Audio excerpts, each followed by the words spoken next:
Welcome, everyone. It's an important day here at Whirlpool Corporation, and especially for our 15,000 men and women across our 9 manufacturing facilities here in the U.S.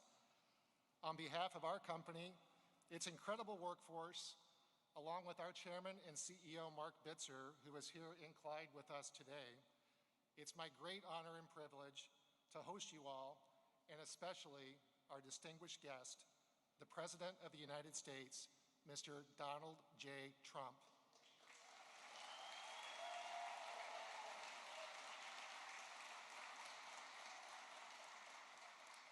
I would also like to extend a warm welcome to Senior Advisor Jared Kushner, Secretary of Labor Eugene Scalia, Senior Trade Advisor Peter Navarro, Ohio Congressman Jim Jordan, and Ohio Lieutenant Governor John Husted. I would also like to note that Senator Portman had planned to be with us this afternoon, but has stayed back for a very important vote. But we appreciate his support. Thank you all for being here to support our Clyde community and American jobs. As the last remaining US-based large appliance company, Whirlpool is proud of our 109-year-old heritage of innovation. We're striving to be the best kitchen and laundry company in the world in constant pursuit of improving life at home for our customers, our employees, and our communities in which we operate. And we're truly proud of the fact that 80% of the products that we sell in the US are manufactured right here in our 9 US factories across America.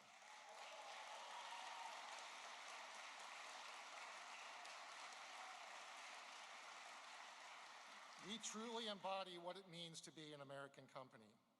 And that's largely because over the last 5 years, Whirlpool has invested more than $4 billion in American innovation, our products, our people, and our manufacturing facilities.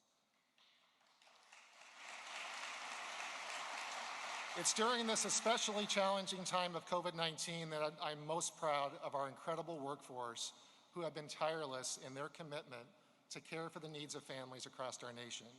Our plants have been operating safely during the pandemic and are now running full out to help our communities in this critical time of need. Right now in Clyde, Ohio, we are producing about 20,000 units per day. That's 1 washer every 4 seconds. To all of my colleagues, I am proud to say that teamwork is not just a slogan. Rather, it's the core of what we do. It's a core value. It's who we are. At Clyde, together, we are part of one of the world's largest and most advanced home washer production facilities. At the heart of Whirlpool's success in Clyde are generations of dedicated manufacturing professionals who successfully compete each and every day to design and build the best products in the world. It's now my pleasure to introduce Dan O'Brien, who is our plant leader here at Clyde. His leadership at this plant for the past 10 years and in this community make all the difference for our workforce and our customers. Please join me in welcoming Dan O'Brien to the stage.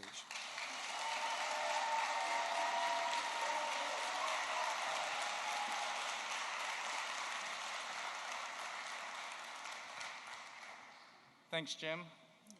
I want to just welcome everyone to Whirlpool here in Clyde, Ohio. And we're going to go into a little bit about some fun facts at the facility that you're at today. Every 3.8 seconds, it's a little less than 4, Jim, 3.8 seconds, we manufacture a large residential washer.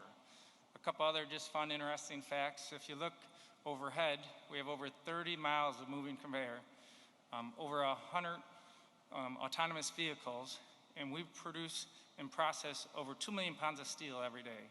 We are a world-class manufacturer, and we are focused on our product, our process, our people.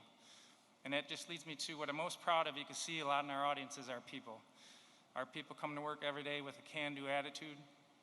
They make a great quality product, and they deliver a great quality product to the consumer. And every consumer gets what we call something that tastes Clyde pride. That Clyde pride is in the DNA in our facility, and it's about our people. So That's a sum of the generations that we have here of brothers, mothers, fathers, sisters, aunts, uncles, neighbors. We are a small community that actually works together to be successful. We have generations.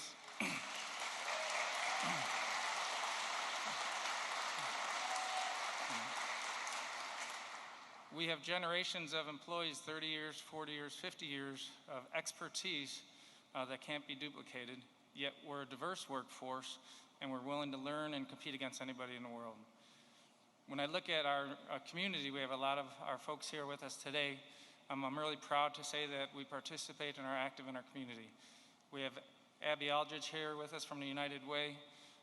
One of the items I'm most proud of is we have one of our employees, John Peters, who's with us today. So he actually provides for, John waved his hand there, he actually provides for our local high schools, 9 different high schools, for over 65 students in need of support for funding for college through his foundation. For you Ohio State fans, you would know him as the Big Nut. So,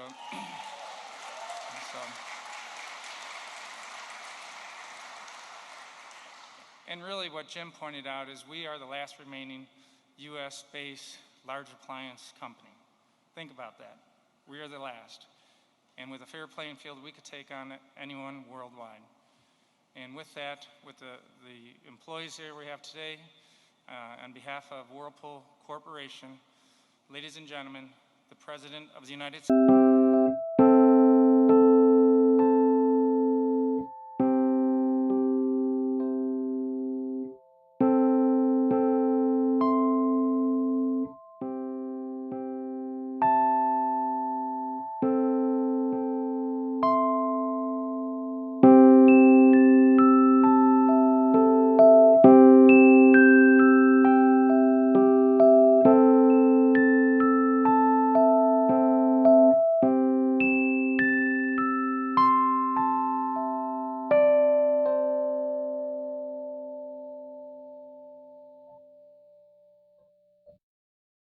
Honored to be here, and thank you, Dan.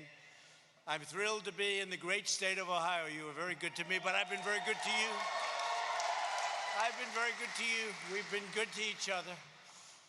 With the incredible men and women of Whirlpool, the largest washing machine factory anywhere in the world. Every day, 20,000 gleaming new machines rolling off that beautiful assembly line. I just got to see it. And every single one is proudly inscribed with that glorious phrase, made in the USA. Remember? Made in the USA. When I was campaigning, I said, let's go. Made in the USA. Put it on your machines. Put it on everything we make. I'm grateful to everyone at Whirlpool for welcoming us today, including Mark Bitzer. Thank you, Jim Kepler, and Sarah Bovum. Thank you very much. Sarah, where's Sarah? Thank you. Thank you very much. Sarah Bovum. Also with us today is Secretary of Labor, Gene Scalia, and a warrior. I'm sure you never heard of him. He's a warrior, a great, great wrestling champion, and a great guy, Jim Jordan. Jim, he is a warrior. Thanks, Jim. He's tough. I'm not going to wrestle him ever, I promise. And another warrior, a great fellow who has been right at our side. He works with Jim and I so much and so hard, Bob Latta. Bob, thank you very much. Thank you, Bob. Also, Lieutenant Governor John Husted. Thank you, John. Thank you, John. Thank you. State Senate President Larry Ophoff. Larry, thank you very much. Thank you, Larry. Thank you, Larry. Clyde Mayor, Scott Black, and many other distinguished guests, great people, great representatives. Thank you, fellas. Thank you very much. As we celebrate Whirlpool's 109-year legacy of American manufacturing excellence, today I want to lay out my vision to bring millions and millions more jobs and thousands more factories back to American shores where they belong. We've been doing it long and hard. One of the reasons you're successful today Happens to be a meeting I had probably 4 years ago with a very good representative of your company, saying what they were doing to you and how badly you were being treated by other countries. And you know what I did, and here we are today, the most successful plant. And we've done this in a lot of places. The duty of a president is to put this nation's own citizens first. That's why my administration swears by two simple but crucial rules: buy American and hire American. And no one knows better than the workers of Whirlpool the high cost of past administrations' economic blunders and surrender.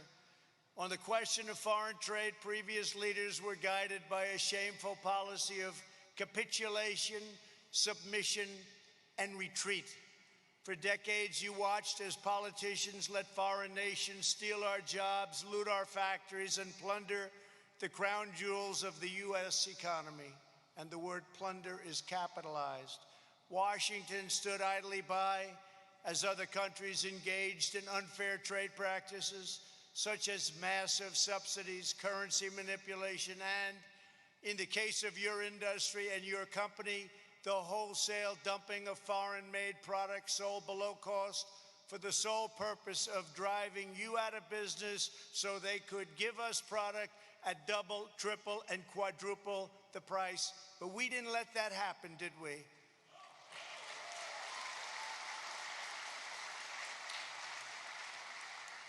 For 8 years, Whirlpool begged the Obama-Biden administration, who did nothing to protect American workers from the flagrant dumping of foreign washers, dryers into America.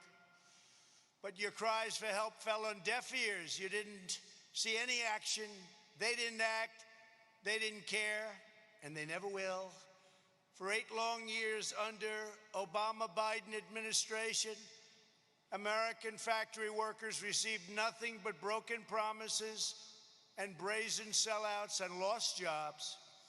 The last administration tied America up in one globalist debacle after another. They catered to the special interests while allowing foreign nations to siphon off our wealth, our dignity, our dreams, our money. The suffering of our workers was met with nothing but cruel betrayal and callous indifference. In 2013, the U.S. International Trade Commission found your competitors from Korea and other countries guilty of dumping washers into the U.S. market and ordered them to pay anti-dumping duties as high as 79%. But rather than pay these very high tariffs, LG and Samsung relocated production to another country, a country called China. Have you ever heard of it? And the last administration did nothing as they kept on dumping washers into the U.S. market with impunity. The Obama-Biden administration was laughed at. They were a joke, and they were perfectly happy to let China win. Your jobs disappear and your factory to close. And you know what it was like. I came through today and everybody was out there, tremendous crowds, waving and cheering.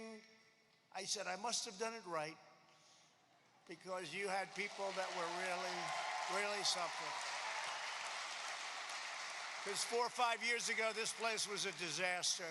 In 2017, Whirlpool won relief from the ITC once again. Once more, your foreign competitors moved their factories to prevent a level playing field and to avoid liability, shifting production to Thailand and to Vietnam. Thailand and Vietnam, two places that I like their leaders very much. They're very nice to us. Do they take advantage of the United States? But not so much anymore. But this time there was one big difference. Instead of an administration that sold out American workers and sold your company out and couldn't have cared less for you, you finally had a president who stood up for the American worker. On January 23rd, 2018, at my desk in the Oval Office, I proudly signed the order to impose a 50% tariff on all foreign-made washing machines.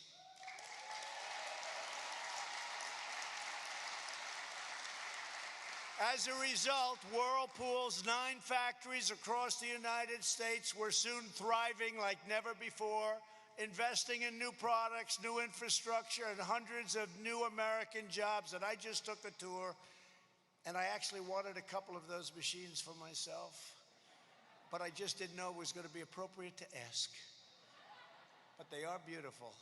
That includes thousands of new jobs across the Ohio supply chain, from right here in Clyde to Findlay, Ottawa, Greenville, and Marion. All over. Your company became a shining example. From really a company that was down and out, it became a shining example of what tough trade policies and smart tariffs can bring to jobs and prosperity, to communities like this one all over Ohio, Michigan, Wisconsin, Pennsylvania, and plenty of other states. They're all doing well. They were doing great. Then the plague came in, and now they're doing great again. We closed it up. We saved millions of lives, but now we're opening, and it looks like I was right about the V, because you're seeing the kind of numbers that are coming in, and they're coming in strong. They're coming in strong. Should have never happened. Should have never happened. China should have never let it happen. In defending your jobs here at Whirlpool, I was doing exactly what I promised in June 2016. As a candidate for president, I stood before an audience of hardworking patriots at a metals processing facility outside of Pittsburgh, Pennsylvania, to outline my plan for a new America First trade policy. And it was even a better job than I told you. I'm one politician that says, I'm going to do this, and then we do better. We produced more than I promised. And by the way, the wall is being built. It's going to be finished very soon. In my speech, I warned that our politicians have aggressively pursued a policy of globalization, moving our jobs, our wealth, and our factories overseas. I explained that globalization, these are the globalists. I'm not liking globalists too much, but they don't like me too much either. Globalization has made the financial elites who donate to politicians very wealthy, but it's left millions and millions of our workers with nothing but poverty and heartache, and our towns and cities with empty factories and plants. For years later, we've made extraordinary progress in reversing the dangerous tide of globalism. Over a period of 4 to 5 years, this took place. Think of it, 4 to 5 years. What we've done is a miracle, and now it's getting even better because we've taken additional steps. And you know, when you do these steps, you have to go through statutory procedures. It's not like, boom, I'm going to just sign it.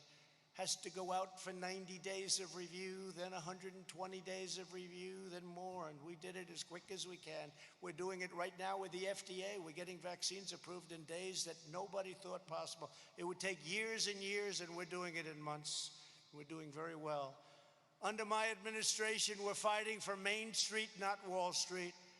We've rejected globalism and embraced patriotism. In my speech in Pittsburgh in June of 2016, I made 7 big promises to American workers. Many politicians before me promised change on the campaign trail, only to back down in the face of corporate and international pressure.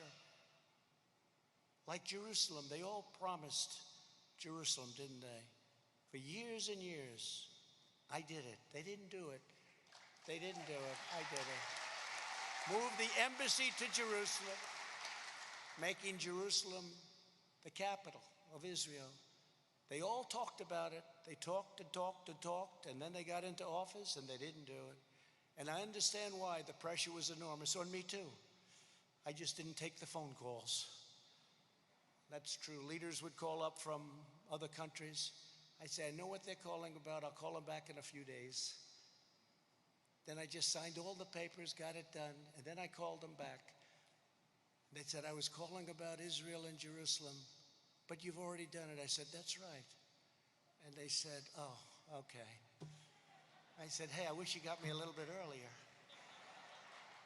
But I didn't back down from my promises. and I've kept every single one. First, I promised to withdraw the United States from the last administration's disastrous assault on U.S. workers. The Trans-Pacific Partnership would have been a disaster. Would have been a disaster, especially for the automobile industry. Would have put it out of business. My first week in office, I kept that promise and canceled that job-killing catastrophe. Second, I pledged to appoint the toughest and smartest trade negotiators to defend American jobs, and I did with Bob Lighthizer and all of his people. They've been fantastic.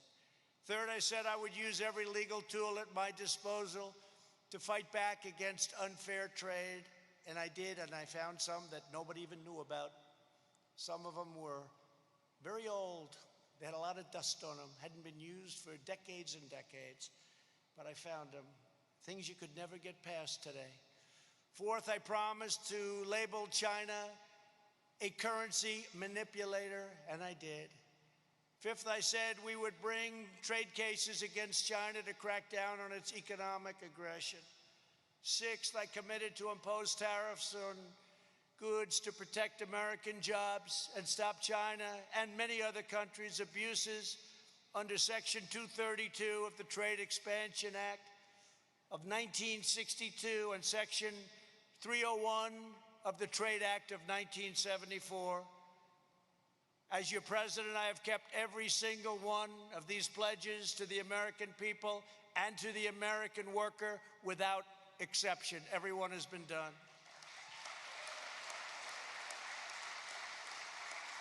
Seventh, one of my biggest promises in that speech was to replace the disaster known as NAFTA, one of the worst trade deals ever made by any country, let alone ours.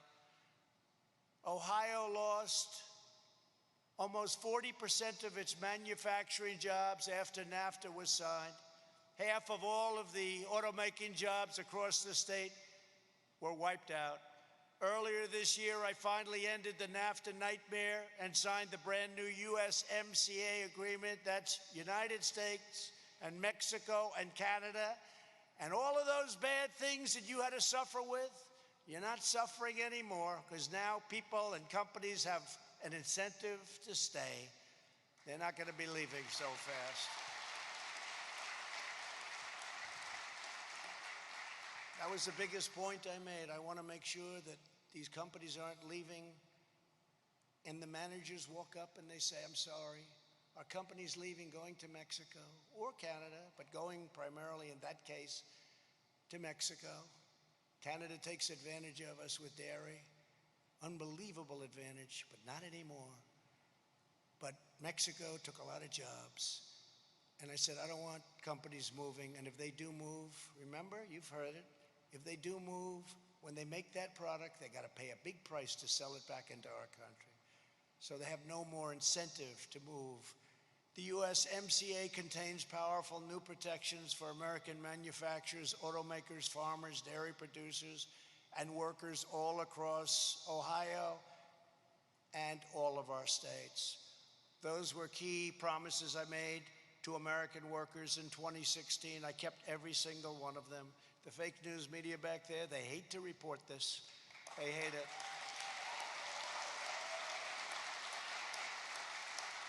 Why do they hate it? Because they're fake. Today, to define our path forward, I'm making our incredible workers 6 more promises that I will keep over the next 4 years, and I'm very proud to make them at your plant and in the state of Ohio. First and foremost, we will defeat the China virus. We're working very, very hard. We call it the China virus. We call it the invisible enemy. We call it many different names. It's got many different names, but it's bad, and we've made tremendous strides. We're attacking the virus from every angle, and through this aggressive strategy, we will win the war, and it will happen sooner than people think. We're developing a bounty of therapies such as remdesivir, dexamethasone, antibody treatments. The antibody treatments are really working out well, really well, and many more that have allowed us to reduce mortality by 85% since April. Under Operation Warp Speed, 2 vaccines are already in the final stage of clinical trials, and we'll have a vaccine very soon, I hope long before the end of the year. We've dramatically increased our domestic production of personal protective equipment, such as N95 respirators, gowns, and gloves. We've got factories now all over the United States making these products. And we've developed the most advanced testing system on earth to produce our most, and this is what we have to do. We have to produce not only cleanliness and perfection in every way, but we have to protect our most vulnerable citizens against this horrible virus. And that's, generally speaking, the elderly, especially the elderly with problems of the heart, problems with the heart, and diabetes in particular. Those two are a basic disaster. Our strategy shelters those at highest risk while allowing those at lower risk to get safely back to work and to school. Instead of a never-ending blanket lockdown causing severe long-term public health consequences, we've targeted and looked at data-driven approaches, and that's what we're doing. Again, when you close down, and we had to do it initially because it came and hit us big, hard, and nobody knew what it was, and we saved millions of lives. But today, you just pinpoint it. We know what to do, and we know who to protect. As an example, very young children are incredibly powerful. They're much stronger than all of us when it comes to the immune system. It's an incredible thing to see. But we know who to protect, and we know what to do. And let me tell you, lockdowns have big consequences in terms of drugs, in terms of family, in terms of depression and suicide, in terms of so many other problems that are caused, and not good for the kids. And they don't learn the same at a computer as they do when they're in a classroom. So there are big, big problems with lockdowns. But we cannot defeat the virus by fighting against each other. Just can't. And there are a lot of different theories and a lot of different ways. But if you look at some of the results, you'll see some of the states, governor-run, some of the states that are open and run very smart are doing very well, and in fact better than strong lockdown states. Now is the time to come together as Americans and to unite against the plague inflicted upon us by China. Together we will prevail. My second promise to you is this: we will rise from the current adversity of this horrible, invisible enemy, and we will be more prosperous and resilient than ever before. We've done things that we never knew we could do. We're building factories now. We're building plants. You will see what's going to be happening with the job numbers very soon. We had two of the best months ever in the history of our country. And we're going to have many, many very, very successful years unless somebody comes along and destroys it by doubling, tripling, and quadrupling your taxes and quadrupling something else called regulations. It will be ended. It will be depression time. One of the key lessons we've learned in this battle against the China virus is that the mighty American economy has a fantastic ability to adapt and repurpose its factories. Today, using the Defense Production Act, which we've used often. Remember, they'd always say, oh, use the Defense Production Act. We've used it a lot, more than some companies would like to know. We're engaged in the most rapid industrial mobilization by far since World War II. Over the last 6 months, we've witnessed one manufacturing miracle after another. We've seen General Motors repurpose an auto parts facility in Kokomo, Indiana, great state, and thereby stand up a ventilator. We have a ventilator factory literally in a matter of days, and we're now producing thousands and thousands of ventilators a week. General Motors has now built and delivered more than 20,000 ventilators. By next week, our strategic national stockpile will be equipped to deploy more than 100,000 ventilators. They're very expensive to build. They're very complex, very, very complex machines, and they're big. And I said that we are now supplying ventilators to many countries of the world. Everybody in our country has it. Not one person, and we had no ventilators. Who knew about ventilators? We had very few. but not one person who needed a ventilator, think of this, who needed a ventilator didn't get it. Every person that needed a ventilator got it. Who would have thought that was possible? And you remember at the very beginning when you first heard about this whole horrible situation with the China virus, ventilators, they weren't around. And now we make them by the thousands. Working with GM and almost a dozen other companies, great companies, my administration has turned America into the ventilator king of the world. The ventilator king. Make them good, and we make them great. They're very good. Highest quality. We're now exporting ventilators to friends and allies, and they're really thankful. They're calling, "Can I have ventilators for our country, sir? How many do you need? Could you send 1,000? I said, "It's a lot?" The answer is yes. What we're doing is incredible. We're helping we're doing more goodwill with ventilators, because other things you can make, gowns and swabs and things you can make, we're making them too. But ventilators are tough. Ventilators are just one part of our historic manufacturing ramp up. Within 7 days of New York City officials asking for assistance last spring, we helped ship 1 million yards of fabric from North Carolina to New York City for masks and gowns. We're making them all over the place.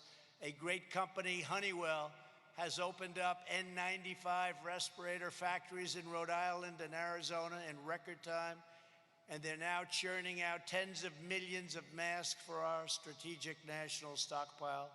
These include manufacturing achievements, and these are incredible. They'll be the foundation of an even brighter future for American industry. What we've been able to do in a short period of time is frankly incredible. I'm not talking about me, I'm talking about the people out there. What they've done is incredible, including the military and some of the generals and admirals, the job they've done.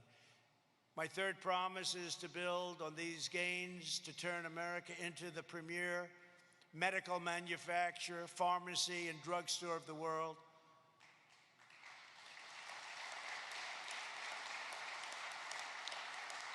As we've seen in this pandemic, the United States must produce essential equipment, supplies, and pharmaceuticals for ourselves. We cannot rely on China and other nations across the globe that could one day deny us products in a time of need. We can't do it. We can't do it. We have to be smart.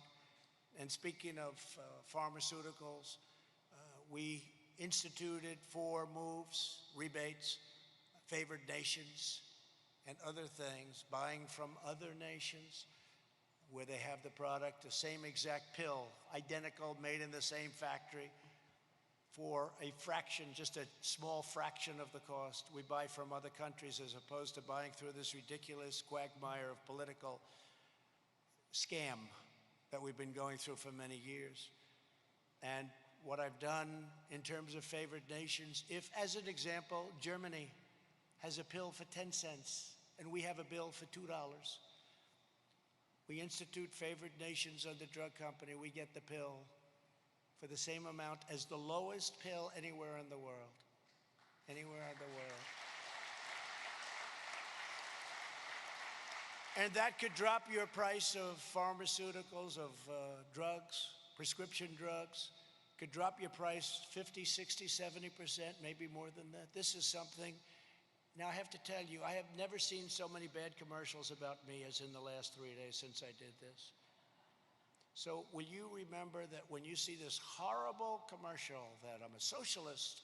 I was called a socialist for the first time in my entire life. Actually, what I am doing is I'm using socialist countries who are buying our product for far less than we're allowed to.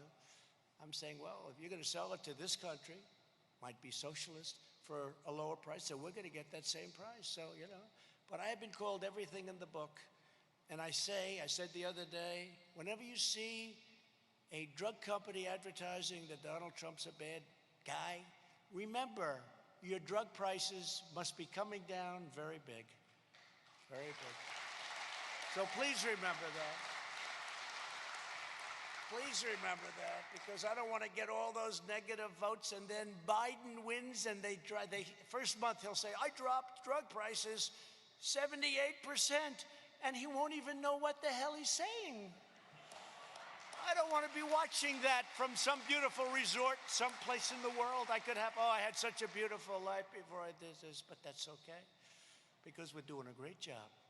And it makes me very happy to see people being properly represented for a change. But during the course of the next 4 years, we will bring our pharmaceutical and medical supply chains home. We're going to bring them home where they belong. And we'll end reliance on China, just like we did with the washers and dryers, just like we did with many other things. We'll be making our product here safely, beautifully, and inexpensively. We're reasserting American economic independence, and I've been doing that from the first day I came into office. To this end, a short time ago, I signed a new executive order to ensure that when it comes to essential medicines, we buy American. The executive order will require that U.S. government agencies purchase all essential medicines that we need from American sources. The executive order will also sweep away unnecessary regulatory barriers to domestic pharmaceutical production and support advanced manufacturing processes that will keep our drug prices low and allow American companies to compete on the world stage. We'll be able to compete on the world stage, but we're now going to have the lowest prices as opposed to by far the highest prices. I have people that I know that go to Canada. They go to Canada to buy drugs, to buy prescription drugs. They go there because the price is so much lower than the United States. And yet it's made by the same company, often in the same plant. It's a disgrace. And the politicians allowed this to happen for many, many decades. You have people called middlemen. I don't know who the middlemen are. I don't know. They never say middle women, so they're politically not correct. But I've heard the term middlemen for a long time. They are so wealthy. They are so wealthy. Nobody has any idea who the hell they are, what they do. They make more money than the drug companies. You know, in all fairness, at least the drug companies have to produce a product, and it has to be a good product. But the middlemen, well, the rebate that I'm doing cuts out the middlemen and it reduces costs, and the money goes back to the people purchasing the drugs. So I have a lot of enemies out there. This may be the last time you'll see me for a while. A lot of very, very rich enemies, but they are not happy with what I'm doing. But I figure we have one chance to do it, and no other president's going to do what I do.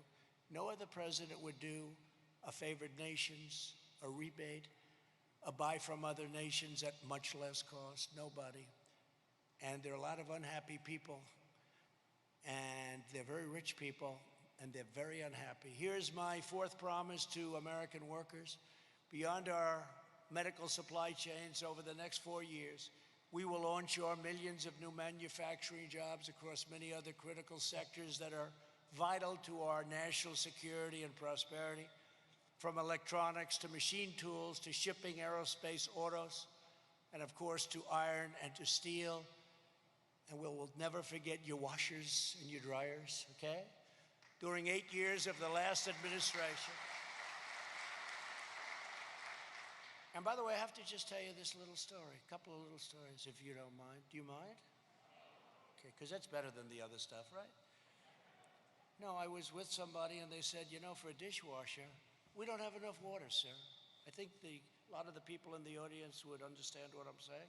They don't have enough water because they put restrictors on, so you don't have any water.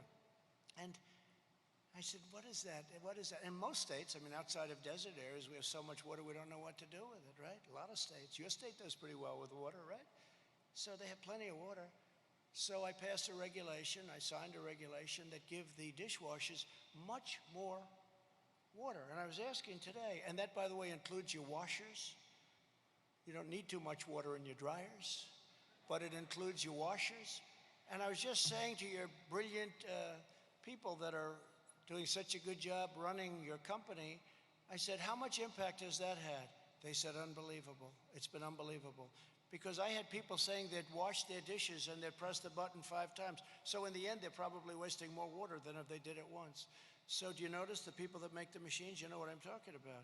We now have the water that you need instead of stupid, where you have much less water than you need and you just keep going over and over again. I had people say they'd press the button 5 times. They didn't have enough water. And the same thing with sinks, toilets, and showers. You go into a new home, you turn on the faucet, no water comes out. You turn on the shower. If you're like me, you can't wash your beautiful hair properly. You waste 20 minutes longer. Please come out, the water, it drips, right? You know what I'm talking? They put restrictors on. I got rid of that. I signed it out. It's common sense. So now when you actually go into a new home and pay a lot of money, you turn on a faucet and water actually comes out. Isn't that nice? That was a regulation that was put in by a lot of people that don't understand life. Because you end up using the same amount of water. You just let it run 3 times longer. It's crazy. And one other thing I did, remember the old light bulb? The old light bulb was so great, and they put it out of business. It was much cheaper, and it had much better light. And you're all good-looking people, but you look better under the old light bulb than that horrible new light bulb, right? It cost you a fraction of the cost. Didn't last as long, but that's okay, but it cost you a fraction. I reinstituted and opened it up so they can sell both. They can sell the new one if you want it, and they can sell the old one. The old one's doing amazing business, amazing business. And you know, the new one is considered hazardous waste. When you lose it, you're supposed to take it down to a dump, a specified dump. How many people are going to do that with a light bulb? Hey, you know, we lost this light bulb. Let's travel 28 miles outside of the city to get rid of it. It's hazardous waste. So I put the old bulb back in, and you can use the new one. You can use anything. I guess it's competition. But I particularly like it because I don't look so orange. So it's very nice. Very nice. I don't like that look. Never liked it. But it's a tremendous thing, and it's having tremendous success. So they'll, scoff and say, oh, who cares about that? Very big stuff. These are big things. A lot of people have come up, thank you, sir. They had sinks that didn't give water. They had showers that didn't give water, the whole thing. And it's been a great thing. It's been very popular. And we might as well tell you about it because people don't talk about it. But these are things that no other president would be doing. No other president, frankly, would be even thinking about.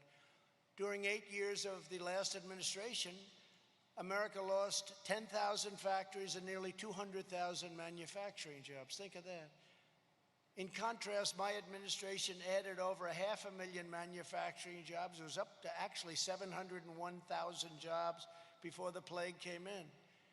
And if you remember, President Obama, you need a magic wand. No, you don't. We need manufacturing jobs. He said you won't have any more manufacturing jobs. You need a magic wand. He was wrong about that also. My 5th promise to American workers is to bring back American jobs and factories using every tool at my disposal, including tariffs. I love properly put on tariffs because they bring unfair competitors from foreign countries to do whatever you want them to do. Countervailing duties and new trade deals based on the principle of fairness and reciprocity. And I'll be signing something very important. Watch over the next week. I think you'll be very proud of your president. I'm going to be signing something that's very important over the next probably week.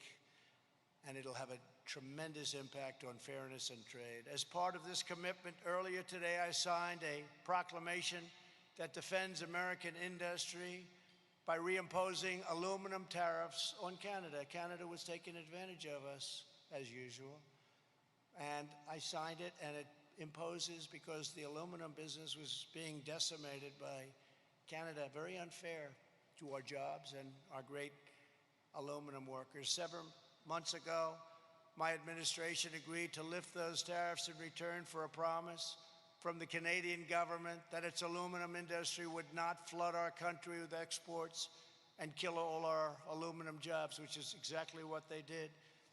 Canadian aluminum producers have broken that commitment, and the U.S. Trade Representative Robert Lighthizer has advised me that this step to reimpose tariffs is absolutely necessary to defend our aluminum industry. To be a strong nation, America must be a manufacturing nation and not be led by a bunch of fools.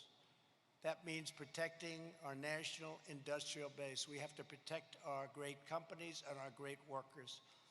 My 6th and final promise today is to forever uphold the commitment I made from the beginning. I will always put American workers first, always. They'll always be put first.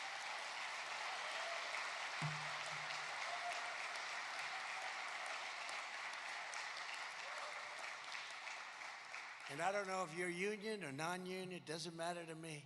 But I did one hell of a good job for the unions. You know, all the union heads are against me, but all the workers are for me, so something's right. The workers are for me. Usually the union heads, they're wined and dined in Washington pretty good by the Democrats.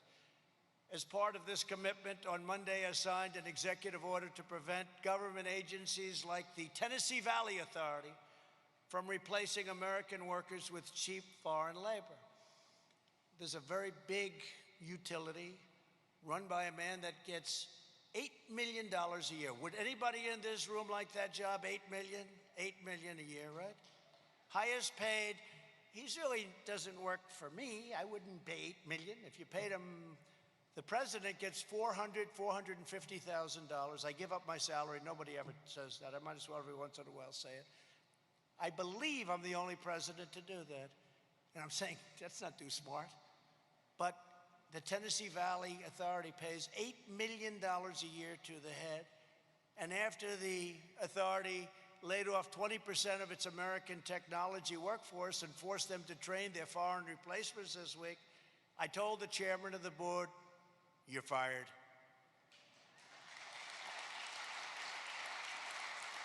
And the firings will continue unless the layoffs are reversed and the American workers are rehired. And by the way, as I was leaving for the great state of Ohio, did you ever watch Biden? Where he's always saying the wrong state. It's great to be in Florida. No, it's Ohio. I've never seen a guy, I haven't done that one yet. That's a disaster. I always say, Jim Jordan, if you do that, it's over, right? You can be Winston Churchill, the speech is over. You just walk off the stage. But he does it all the time. Nobody calls him for it. I love the state of Iowa. Sir, it's Idaho. It's Idaho. And the worst is when he's in like Indiana, and he says it's great to be with the people of Florida, and you have palm trees all over the place. But he does it all the time. There's something going on. But over the last 4 years, we've made extraordinary strides, and over the next 4 years together, we will turn the United States into the unrivaled manufacturing superpower of the world. We've been through a lot together. They've done everything possible to get in my way. They've treated us very unfairly, disgracefully, with what they've done to us. And despite what they've done, no administration in the history of this country has done more in the first 3.5 years than we have. Whether it's rebuilding our military, all made in the USA, whether it's the biggest tax cuts in history, whether it's the biggest regulation cuts in history, ANWR in Alaska, the largest field perhaps in the world, that Ronald Reagan, going back even before Ronald Reagan, no president could get it approved. I got it approved, and now it's potentially one of the greatest sites in the world, should be the greatest site in the world. So many different things we've done. We've done so much. What we've done for our vets, and you're a big vet state. Ohio loves its vets, and what we've done for our vets. Choice and accountability. We got two things they've been trying for almost 50 years. Choice, veterans' choice. How about that? We got that for you. So if you have to wait online for 2 days or 2 weeks or 2 months, and they had to wait 2 months sometimes. If they had to wait online, they don't anymore. They go outside, they get a private doctor, we approve it, we pay the bill, and we take care of our vets like they're supposed to be taken care of. Just got a 91% approval rating. VA just got a 91% approval rating, highest ever, the highest it's ever had. And accountability, we have people that we're so scornful. They had hatred for our vets. They were treating our vets badly. Our vets have to be treated great. But you couldn't fire them. They could be sadistic, they could be thieves, they could be anything. You couldn't fire them because of civil service unions, et cetera, you know. Couldn't fire them. And I got the accountability, VA accountability. Now you look at them, they don't do a good job for our vets. You say, Jim, you're fired. Boom, get out. That's the story. We actually terminated over 8,000 people that were not treating our vets well, and they were there for a long time. That sounds a little bit cold, but the truth is they got to treat our vets well, right? So they have to do it. But we got accountability and we got VA choice. But to achieve the vision that we've been talking about for so long, we must finish the job and drain the Washington swamp once and for all, and we're doing it. For years, left-wing politicians smiled and looked at American workers right in the eye and took advantage of them and lied to them. They took your endorsements, they took your money, and they took your votes, and they did nothing. Then they turned around and inflicted one corrupt betrayal of the American middle class after another, whether it was NAFTA, TPP, the horrible Korea deal, the ridiculous Paris Climate Accord. How's it working out for Paris? Not so good. And China's entry into the World Trade Organization, which is probably the worst of all the deals, if you want to know the truth. That was where China signed that, and they went up like a rocket ship. And they violated the rules like nobody's ever violated them before. In fact, they're considered a developing nation. And because they're a developing nation, they have advantages. Well, we didn't accept that. But for years, they accepted that. And by the way, Joe Biden supported every single one of those horrible, disastrous sellouts.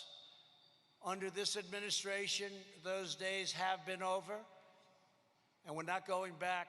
We're respected again as a country. You know, we're respected again. You may not feel it, although I think you do. You may not see it. You don't read about it from the fake news, but this country is respected again. We don't let people take advantage of us, including our allies, who took tremendous advantage of us. Tremendous. Our allies took tremendous advantage of us, both militarily, where they don't pay their bills. We protect them. They don't pay. Like Germany, we're reducing the force. They don't pay. They're delinquent. I say it all the time. They're delinquent. They got to pay.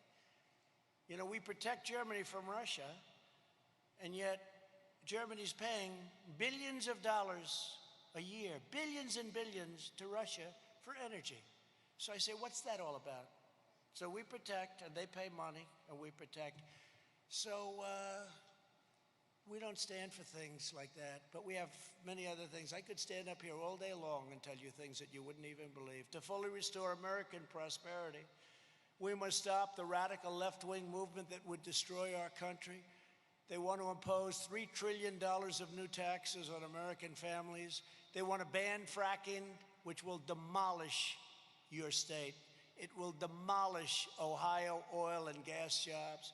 They want to rejoin the disastrous Paris Climate Accord, where you'll pay billions and billions of dollars for the privilege of getting ripped off by other countries, and inflict a socialist takeover of the U.S. economy known as the horrendous Green New Deal. Was conceived by a young woman, AOC plus 3, I say. AOC, that's a real beauty, isn't it? She knows as much about the environment. Do we have any young children here? As that young child over there, I think he knows more. And she certainly knows nothing about the economy. And if they ever had their chance, you would find that out, and it wouldn't take very long. You know, Venezuela was a very wealthy country 20 years ago, one of the wealthiest. Per capita, one of the wealthiest. Tremendous oil reserves, everything. Now they don't have food. They don't have water. They don't have medicine. They don't have anything. Same thing could happen. Same or similar ideology. They also want to throw open American borders, give free taxpayer-funded health care to illegal aliens, defund police, abolish ICE, abolish borders, no more borders, and abolish basically the American dream. This is Joe Biden. And does anybody really think he's strong enough to stand up to these ruthless, vicious people? You look at Portland, you look at what's going on in Seattle. These are the people that you're dealing with. If I didn't send in the troops, if I didn't send in the great people from Homeland Security, you'd have courthouses and post offices and everything else burned down, blown up. And we may send in something else because you know what? They've been rioting now for 70 days and the mayor thinks it's just wonderful and the governor has no idea what she's doing. I've never seen people like this.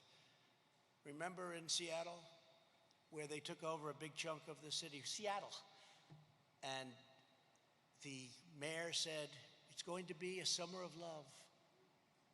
And I said, she's just kidding, right? Isn't she? She wasn't kidding. But we were all set to send in the troops, send in the people that we were going to send in. And what happened is amazing. We told them, and all of a sudden the police went out and they cleaned it up. But that place would still be occupied if we didn't get involved. Same thing with Minneapolis.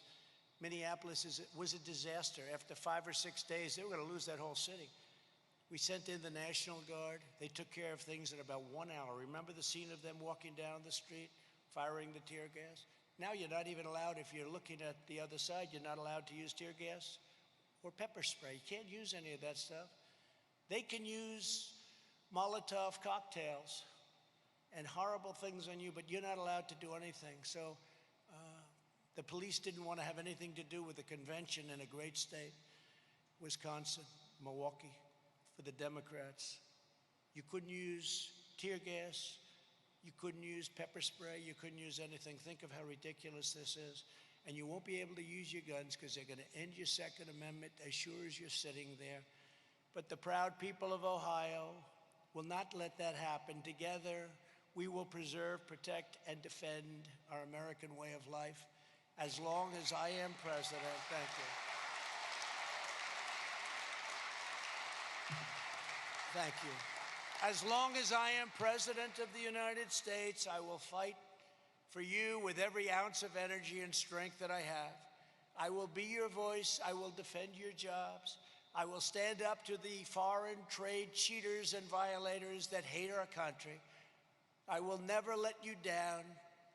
I will have your back 100%. For more than a century, the workers of this company have continued the proud tradition of American greatness embodied by your legendary founder, Lou Upton. It's a heritage grounded in the values of hard work and determination, innovation and excellence, faith and family, loyalty and patriotism passed down from one generation to the next. You have an incredible heritage. These are the values that have defined this company and defined our country from the very beginning.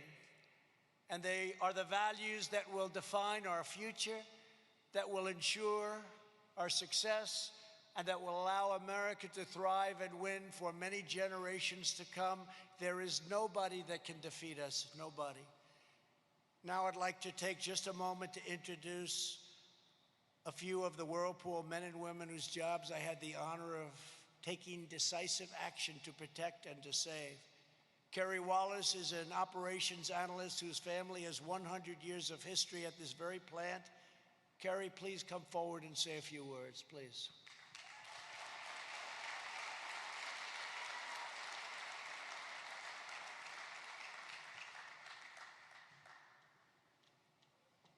Thank you, Kerry. Good afternoon. Manufacturing is the heartbeat of this area. Whirlpool has an enormous impact on the state of Ohio economically. My family has proudly worked in these walls for 4 generations, like Mr. President said, for combined over 100 years. I had the opportunity to get some advice from my mother, advice that was passed down from my grandfather, which I was actually just able to pass down to my nephew. There is not another company that would provide financial security and career opportunities in this area like Whirlpool. It's true, the opportunities here are endless for us.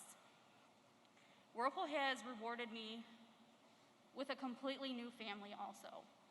I work with 3,500 proud individuals. Together we build American-made quality products here in Clyde. We bleed Whirlpool blue. I'm grateful for the support that we received in 2018 from the President. That support gives us the ability to compete and deliver in the marketplace now and for many generations to come. Thank you. Thank you, Karen. Wow. Great job. Marco Antavarus is a first-generation American who started at this plant to support his family 17 years ago. Marco rose through leadership to become a production lead. Marco, please come up and say a few words, please.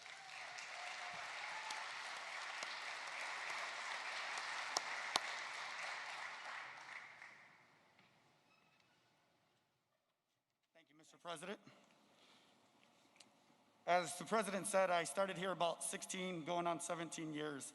I was fresh out of high school, had no idea what I wanted to do with my life, but I knew I had 2 young children that I had to support, and I had to support fast. I'm honored to say that I found that here at Whirlpool within these 4 walls. I have been able to not only provide, but continue to develop myself into a career path that I never would have dreamed of when I was 18 years old coming out of there. As Ms. Wallace stated, I too am very grateful for the tariffs that were put against our foreign competitors in 2018 to take that instability away from our everyday lives and provide a longevity of stability and support for these American jobs here in these 4 walls. As our president said, I am a first generation from an immigrant family. My father was an immigrant. He came here to chase the American dream, and I can say I'm fortunate enough to find my American dream within these 4 walls here at Whirlpool. Thank you very much. Well, thank you both. And you know, Marco had a beautiful speech written, and he never looked down. You never even looked down at that speech. I'm impressed with both of you. I'm impressed. To every worker here at Whirlpool, thank you once again for welcoming us. It's an honor to be here. And thank you for your commitment to American manufacturing. You're a great company with great, great people. Together, we will bring back our jobs, we will bring back our factories, and we will bring back our American dream. God bless you, and God bless America. Thank you very much. Thank you.